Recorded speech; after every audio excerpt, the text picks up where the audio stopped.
Funding for The Audit, Black Women in Leadership, Post-George Floyd, is brought to you in part by Grand Victoria Foundation and generous Chicagoans like you. Grand Victoria Foundation believes in a future where racial justice isn't just an idea, it's reality, where Black communities across Illinois have the power, resources, and opportunities needed to thrive. We support the wisdom, leadership, and work of those most impacted by the systems we look to change, trusting their ability to build power and change narratives. When all communities have the resources and support they need, all Illinoisans can thrive, ensuring equity in life, liberty, and the pursuit of happiness. This is collective liberation. This is the work of Grand Victoria Foundation.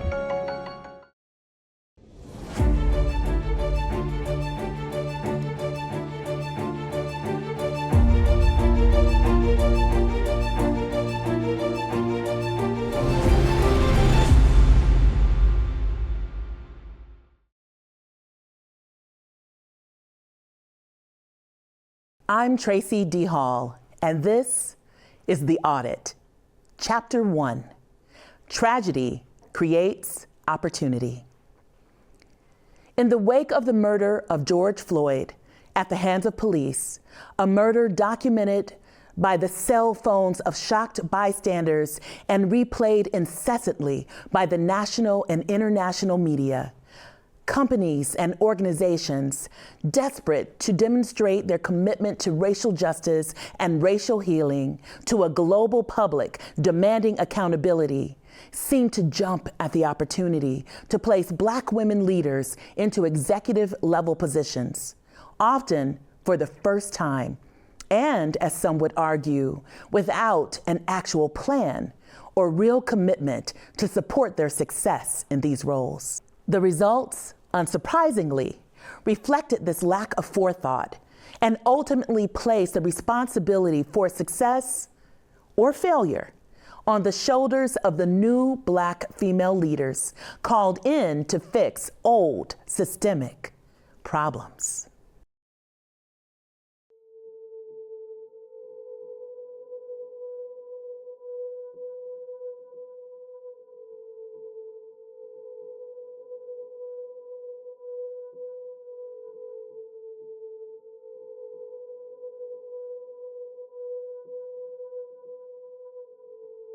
Chinese health authorities are still working to identify the virus behind a pneumonia outbreak in the central city of Wuhan. At least 59 people are believed to have been sickened by the new virus. Afternoon news conference, President Trump provided an update on the coronavirus after the first reported U.S. death of a person in the Seattle area. COVID-19 can be characterized as a pandemic.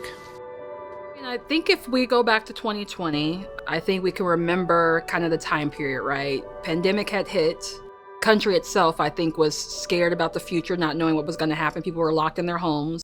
So when I go back to 2020, I think about how each of us were really frightened during that time. Everyone globally was very frightened. And we knew that there was no cure. If you could afford to not leave your house, you weren't going to leave your house. And so I actually think it's only because of that. It's only because we slowed down enough to pay attention that we all watched this video of George Floyd.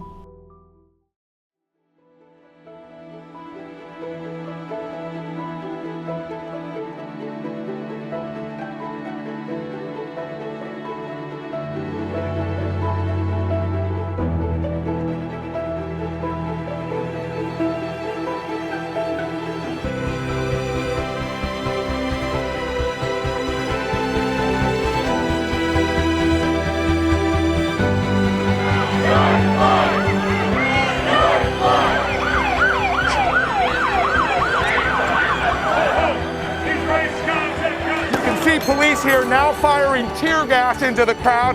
They are trying to push these folks back. It should have been solved 50, 60 years ago.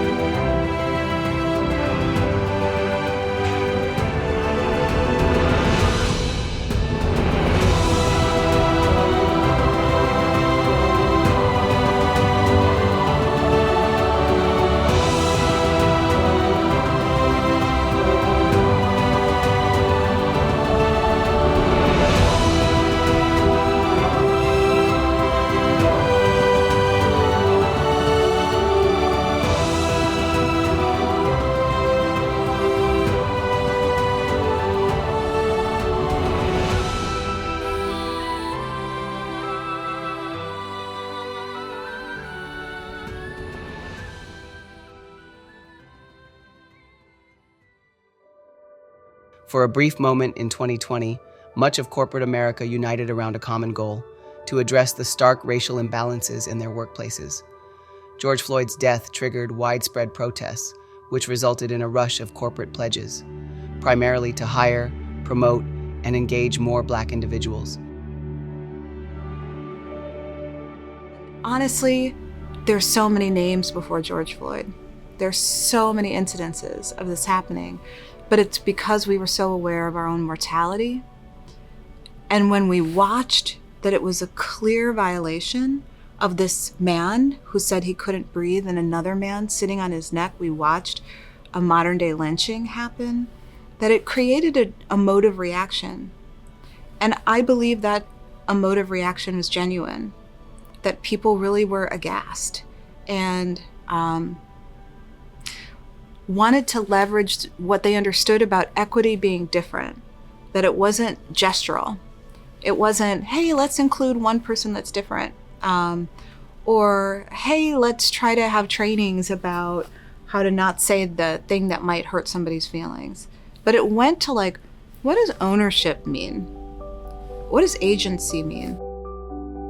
We had seen, the slaying of Trayvon Martin. We had seen the experiences with Breonna Taylor. This was not the first time, people tried to get things to listen. I mean, if you think about Black Lives Matter, that started in 2014. That was ground zero for Black Lives Matter. It wasn't 2020 after the murder of George Floyd. So it had been 6 years that the Black community and other allies were trying to rally to get people to wake up. And I think the biggest deficit was corporate America, because no matter how many conversations you were having, the representation in organizations did not change. I think we can't understand 2020 and George Floyd without realizing that the proliferation of media and our ability to both receive information is ubiquitous, but also to ignore information, right, is at an all-time high. So you can just not deal with things that aren't pleasant. So this perfect storm of the pandemic and being sheltered in place really, to me, is the key of the story, because people who have historically experienced police brutality, the government not having your back, sleight of hand constantly with access to things and then it being removed, were not surprised. They were shocked at the level of brazenness of the officer to be staring down the young lady that was videotaping this incident, right? That he, even knowing that he was being recorded, and the proliferation of the access and exposure of what she could do with that data did not deter him. The perfect storm of all those things and the cacophony of the inability to get away from it made you the victim, and the you was everybody. So for the first time, at least in my memory, demographics, socioeconomics, we were all you, and he was staring at you. And for the first time, you could not deny the hate. Y'all hear me? Don't do me like that, man. I'm leaving. Okay, I told you to leave. Listen, I was I am claustrophobic. I'm not working with me. Please. Pull him in. No. You take a seat. Pull him in. I can't joke. I can't breathe. Please. Fine.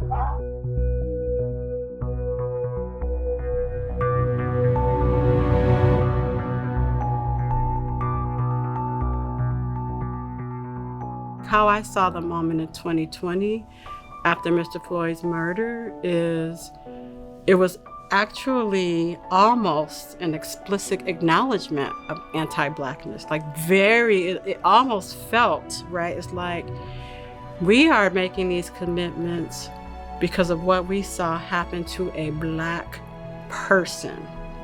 So it wasn't about DEI actually, and it wasn't even about racial equity or justice. It was to me, it felt very homed in on Blackness, anti-Blackness. And so for us, I remember at night, kind of my homework at night was, getting together with all of my colleagues that were African American across many organizations, many institutions, and we're all kind of brainstorming and recapping what happened in our organization for the day. And for the first time, we felt like we had the con on calling the shots during a crisis, right? I think corporate leaders recognized that they didn't have the language or the experience or even the diversity amongst their leadership team to call the shots. And for the first time, they started to lean on more junior people that had lived experiences to really help lead the moment. And that's where you saw a lot of task force happening. That's when you saw a lot of, assembly of, CEOs making public commitments around their representation numbers and signing pledges together and saying, we're going to increase women in the workplace by 50% or whatever those goals were. We saw a major influx of organizations that we have been working with who were coming back to us and new organizations. And in some cases, they had to wait at least 6 months for us to have the opportunity and really the time to work with them because we were literally bursting at the seams with inquiries. Post George Floyd, everything accelerated. And I know just even for myself, I started to get job inquiries from across the country. And I felt like everyone was looking for a Black woman who understood racial equity. And I noticed that with a lot of my friends as well, that there were these opportunities that they were extremely qualified for, but would never have been considered for. And I finally felt like it was genuine. I did. I'm not gonna lie. I felt like it was genuine. Not because they had done anything different before, but the voices at the table were different, right? And I did see this shift of power where leaders were listening and people who were oftentimes overlooked or marginalized, but only good enough to be, number two in certain departments, et cetera, were leading these efforts, right? Some of it, I believe, was genuine, like this emotive realization that things had to change and this willingness to change them. And some of it was performative and optics, that people felt like, oh, this time, we can't not hire a Black person or a brown person to run this. And so that led to a lot of the George Floyd hires. We saw people who were really interested in the work, who had been doing the work, commit to the work. We saw extraordinary statements being written. We saw billions of dollars that were pledged to working on equity issues. And we saw that for at least a year and a half. We are creating a Center for Racial Equity, and we committed $100 million over 5 years. We have a lot of diverse officers, but we're not as diverse as we want to be. Target just announced a multi-billion-dollar investment to support Black-owned businesses that'll make a difference. Target plans to invest $2 billion to get products from more than 500 Black-owned businesses in stores. What if we gave back even more to the planet than we take? What if we fight for racial justice with equity and inclusion as if it was as essential as the air we breathe? As diverse as our products and customers, so is our company. At Ford, we not only celebrate diversity, we embrace it because it makes us a better, a stronger, and a more robust company. Hello and welcome to Community Chats. Inclusion and diversity are important for me as a business leader because they just make business sense. So making sure that you have a workforce that reflects your customer base really drives positive outcomes for business. And we feel like it's critical for corporate leaders to step in right now and to speak up. And I'm so proud to see so many companies stepping forward, so many CEOs stepping forward and making commitments.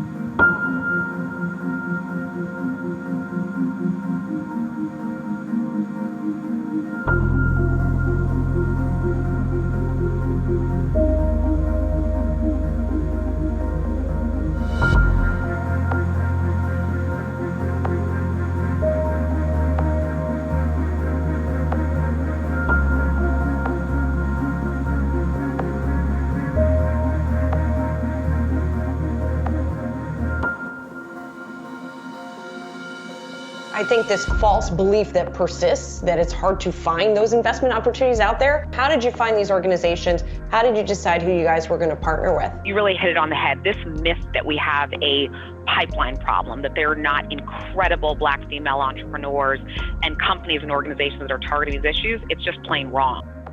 This is another moment where it is like, is the progress is there too much progress? Because even though we wanted to feel a little bit better by being a little bit more inclusive, our conditions still are the same.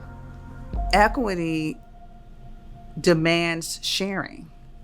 And America is built up on this idea of a bootstrap mentality, right? That there's this individual, amazing achievement, a meritocracy that we have, and that throughout history, people have gotten everything on merit. But the reality is, America is built on colonization. America is built on rape and pillage. America is built on slavery. And there is so much economic loss. Racial covenants in Chicago, which Lorraine Hansberry shined a light on, cost us $4 billion of wealth in the Black community. Just completely extracted. Never happened. Taken away from us. But if you think about a household, the most sacred decision you're ever gonna make is, what do you do with your kids? People move all over the country to decide what schools they're gonna put their kids to. People decide a lot of things around the future of their children. Back in slavery days, who watched your kids? Black women, right? So you trusted us with your most prized possession in your children when we had no value, when we could be sold, right? The most important thing in your life, we were the blueprint enough to raise, to instill values in, to teach them how to read, to color with them, to make sure they have breakfast, lunch, and dinner. You trusted us to do that as Black women. And you fast forward that to your point to many women's, rights movements, and we make a little progress and a little progress and a little progress. But you also think about the resiliency of a Black woman. We have to be, forgiving, because we understand that when things go bad, it gets worse for us, because from a caste system perspective, we've always been at the bottom, right? We've always been at the bottom of the totem pole. Fast forward to the 60s and 70s, Black women are actually the backbone of the civil rights movement. So we often talk about Martin Luther King. On the occasion of this Martin Luther King birthday, I took the opportunity to talk about Lorraine Hansberry.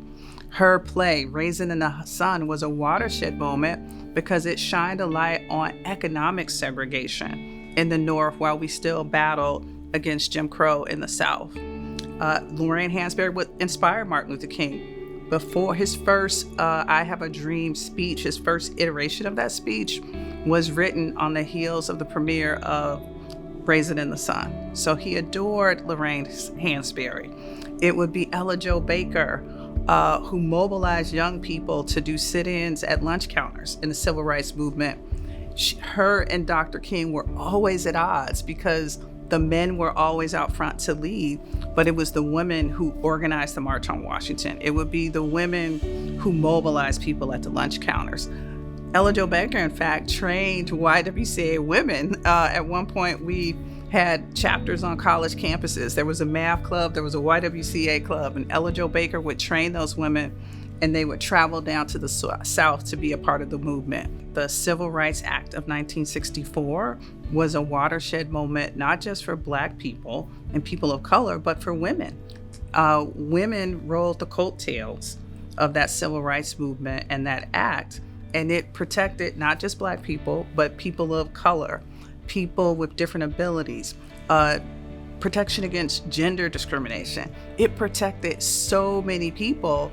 So King and all of the civil rights advocates assembled a rainbow coalition, a coalition that advocated for the rights of everyone. But sometimes it feels that there's not full support for that, right? The support weakens. So you're right. That has happened throughout history. And as a Black woman, I've received inconsistent report. There's various reports. Harvard University School of Business, the Kennedy School of Business did a study around Black women in the workplace and what are the obstacles, what are the challenges that they've been facing. One of the obstacles was actually white women not supporting them in roles inside organizations. That's hard to hear, it's hard to say, but it's true.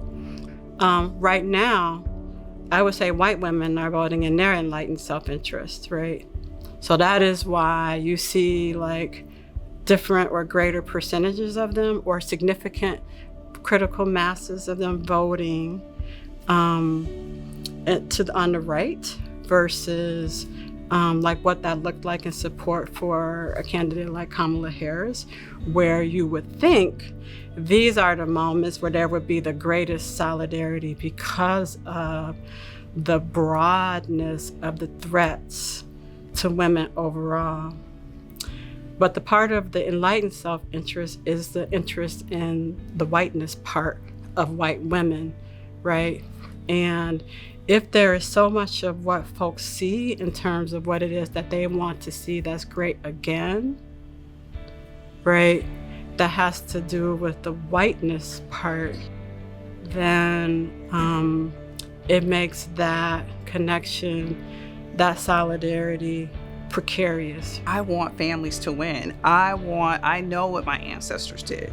I know what Ella Jo Baker did. I know what Dorothy Height did. I know what Martin Luther King did, Bernard Rustin. We could go through a list of people who fought for the rights that we received in 1964. And today, right now, those things are being threatened. I want us all in this building to sing, "Go tell it on the mountain," to let my people go. Go tell it on the mountain, over the hills and everywhere. And all we want to do is to make these people understand that we are human beings and we can work together. We are sick and tired of being sick and tired. Do you feel that it's wrong to discriminate against a person solely on the basis of his race or color?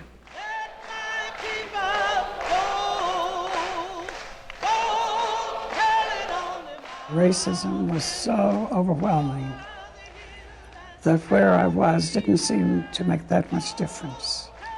I was there with the men who were the great leaders in the civil rights movement, the Big Six, although I have to say it was 7 because I was one.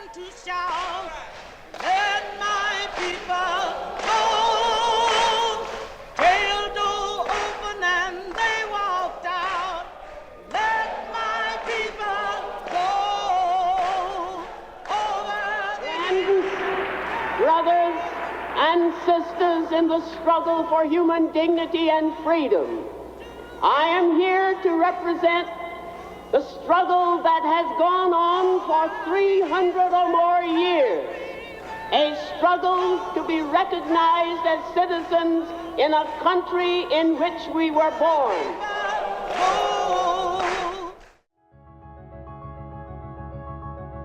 During the 1960s, Black women were pivotal figures in the civil rights movement, but often they were background players and overlooked.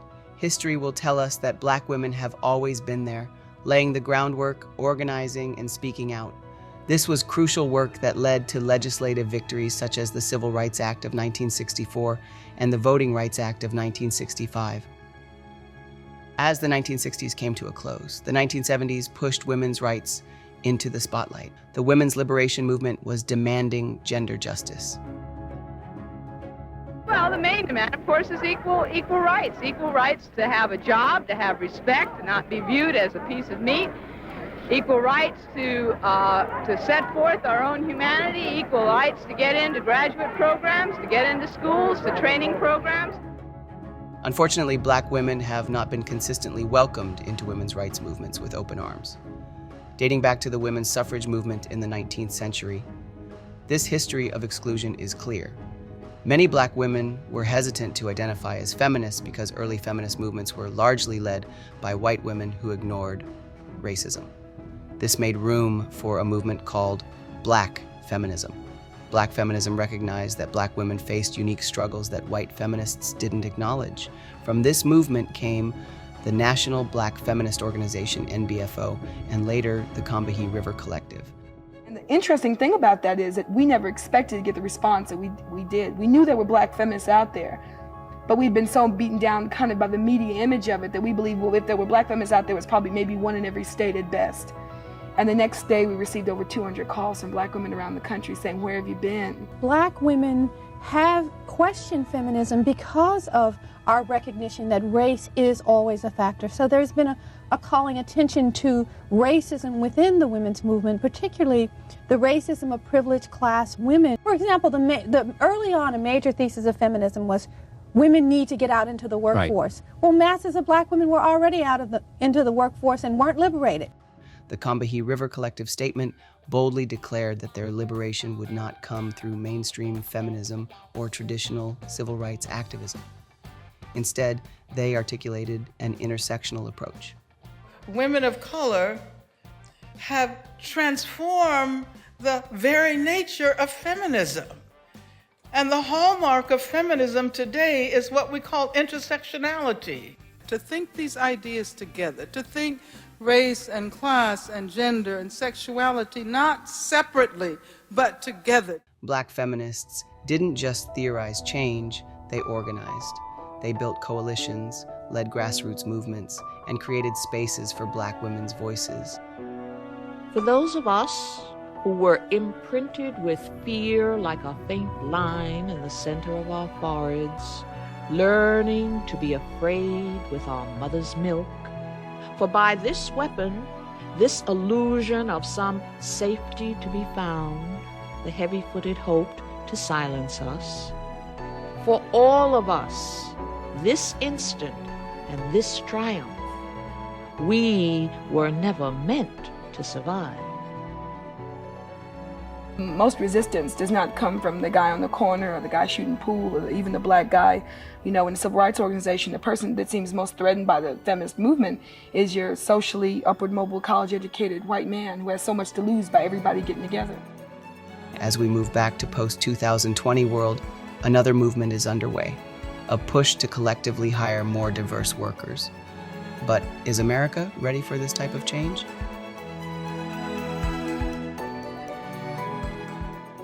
Next time on The Audit. Even if you have the best of intentions, believing you want change and experiencing change are two different things. Because we never actually addressed, right, we just dressed it up. You know, after sitting in those listening sessions, I knew my experience in corporate America, but it broke my heart to hear others' experiences. So the number of departments wanting to hire tenure track black architecture faculty was astronomical. So if we're the only two qualified ones, how can we fill 13 positions?